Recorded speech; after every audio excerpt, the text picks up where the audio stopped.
চলে এসেছি রান্নাঘরে সন্ধ্যেবেলা, মানে সন্ধ্যে চা কফি খাওয়া হয়ে গেছে আমাদের। মানে আজকে চা কফি দুটোই খেয়েছি, মানে চাও দিয়েছি কফিও দিয়েছি। আর তোমরা সকল বন্ধুই জানো কালকে আমি সাজ পিঠা বানিয়েছিলাম, আর সত্যি কথা অতটাও মনোপ্রত হয়নি। আর তোমরা অনেকেই কমেন্ট করে বলেছো যে সত্যি সত্যি সুস্মিতা গ্যাস ওভেনে এই পিঠা ভালো হয় না। তবুও চেষ্টা করেছি, যতটা পেরেছি করেছি।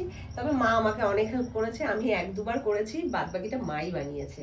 আর এখানে দেখো 2 লিটার জাল মানে দুধ জাল করে নিয়েছি, আর তার মধ্যে কিছুটা দুধ প্রায় 250-300 গ্রাম দুধ নিয়ে সন্ধ্যের চাটা বানিয়েছিলাম।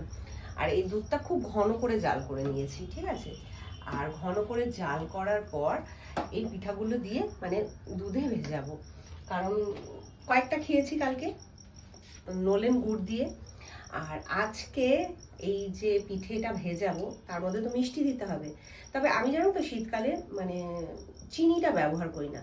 শীতকাল কেন, গরমকালেও কখনো আমি পায়েস বলো পিঠা বলো আমি চিনি দিয়ে বানাই না। গরমকালে যেটা বানাই বাতাসা এবং মিছরি দিয়ে বানাই, আর শীতকাল হলে তো গুড় ছাড়া কোনো কথা হবে না। আর গুড়টা কিন্তু মানে ভালো মানের গুড় হওয়া উচিত, মানে খুব ভালো মানের গুড় না হলে কিন্তু পায়েসে সেই টেস্টটা পাওয়া যায় না।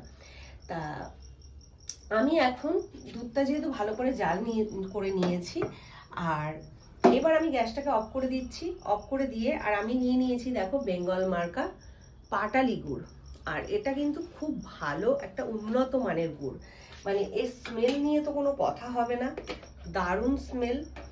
আর খেতেও কিন্তু অসম্ভব ভালো। আমি একটু খেয়ে দেখি, এর আগের দিনও খেয়েছিলাম, কোনো কথা হবে না, দারুণ গুড়। আমি ফ্রিজে রেখে দিয়েছিলাম, তার কারণ যেহেতু একটু গরমের ভাব পড়েছে, মানে দেখবে দিনের বেলাটা বেশ গরম লাগছে, রাত্রিবেলা বেশ ঠান্ডা লাগছে, একটা মিক্স ম্যাচ ওয়েদার। তা সেই কারণে আমি কোনো রিস্ক নিইনি। তা আমি এই পাটালিটা দিয়ে, এই বেঙ্গল মার্কা পাটালি গুড়টা দিয়ে আমি আজকে এই পিঠাটা ভেজাবো, মানে দুধে পাটালি গুড়টা মেশাবো, যতটা লাগবে ততটা দেব। গুড়টা একটা থালায় ঢেলে নিচ্ছি, ঠিক আছে। এইবার আমি গুড়টা একটু চাকু দিয়ে কেটে নেব। আগের দিন তোমরা দেখেছো যে আমি কুড়িয়ে কুড়িয়ে নিচ্ছিলাম, তা আজকে ওড়ানোর দরকার হবে না। খুব নরম গুড়টা দেখো, যেহেতু ভালো কোয়ালিটির গুড়, ফ্রিজে রাখার পরও দেখো খুব নরম। তা এই গুড়টা আমি দিয়ে দেব।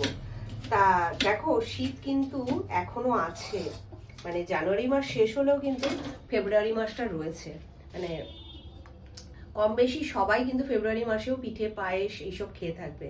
তা তোমরা যারা এখনো ভালো মানের গুড় পাওনি বা শীতকালে এখনো পিঠা পায়েস করোনি, তাদেরকে বলবো এই বেঙ্গল মার্কার পাটালি গুড়টা একবার নিয়ে দেখো, খাওয়ার পর আমাকে জানিও যে কতটা ভালো গুড়টা। তা আমি স্ক্রিনে নাম্বারটা মেনশন করে দিচ্ছি, তোমরা চাইলে সেখান থেকে অর্ডার করতে পারো। তা চলো এবার গুড়টা দিয়ে দিই। গুড়টা দিয়ে দিলাম আর খুব ভালো করে মিশিয়ে নেব। আর দুধটা খুব ভালো করে গরম করার পর, গুড় দিয়ে গরম করার পরও দেখো পিঠেগুলো ভেজাচ্ছি।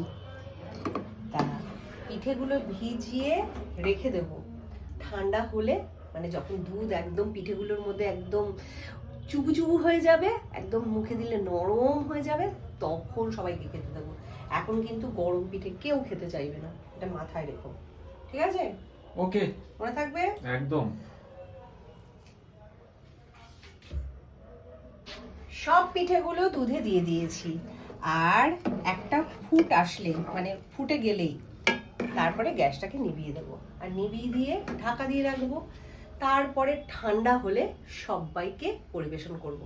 তবে একটা কথা এটা মনে রেখো, যারা একটু গুড় খেতে পছন্দ করো বা গুড় প্রেমী মানুষ আছো, তারা কিন্তু এই বেঙ্গল মার্কা গুড়টাকে একদমই মিস করো না। আমি স্ক্রিনে নাম্বারটা দিয়ে দিলাম, ওখানে কল করে নিও বা হোয়াটসঅ্যাপ করে নিও, তোমরা রিপ্লাই পেয়ে যাবে।